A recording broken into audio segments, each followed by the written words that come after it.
सीने के स्याही से जो लिखते हैं अपने इरादे को, उनके मोहब्बत के पन्ने कभी कोरे नहीं हुआ करते। हम हुए हैं जिक्र के देखे खदी तो हरमोन संकल्पा राजू। ए जब से जान ली हनी पिया मान ली हनी, संगे जिंदगी बिताइब हम तो ठान ली हनी। बाबू बोलो न तोहर का विचार है।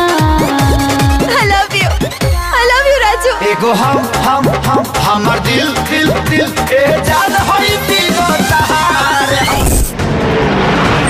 बेटी की खुशी में हमारे परिवार का खुशी है, और ओकर खुशी से कोई खेलस तब हम ओके बख्शब ना।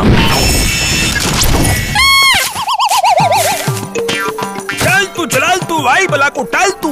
अरे भांजी ये केकरा से प्यार करता है? हमार बेटी तोहरा के जीवन साथी चुन ले बाड़ी, और 15 दिन में अगर तू 15 लाख कमा के लिए तो हम अपन बेटिया का हाथ तोहरे हाथ पे दे दे। कुछ कर गुजर ऐसा कि दुनिया तमाम हो जाए, आशिकों के जुबा पे तेरा भी नाम हो जाए। हम कह देली ना तू घर छोड़ के कहीं ना जेबे। इतिहास दोबारा ना दोहराई, हम वादा करते।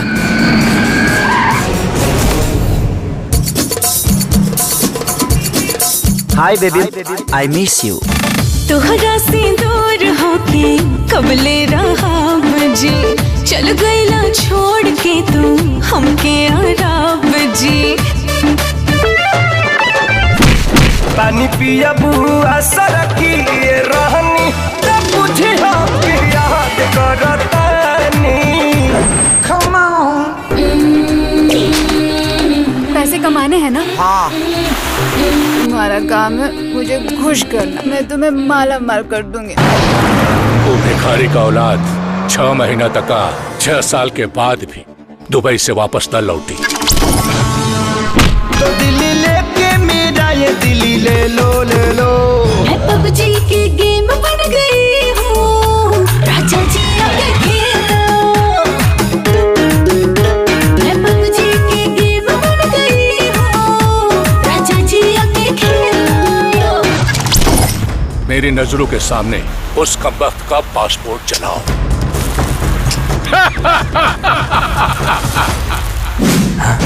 शर्त पर सत्ता और सरकार चलेला, लेकिन प्यार दिल से होला। वो तो के जिए न दे और हम तो के मरे न दे।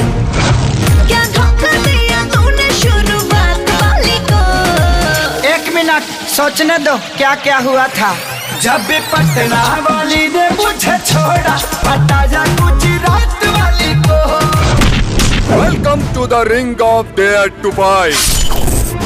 इश्क में जीने के लिए हर रिस्क उठा लूंगा। जो जिंदा वो सिकंदर। अगर मौत भी आई ना तो महबूबा समझ के गले लगा लो। कसम है तेरे इंतजार का, इत्तेबार तेरा टूटने नहीं दूंगा। रिश्ता अपना जन्म जन्म का है, साथ तेरा छूटने नहीं दूंगा।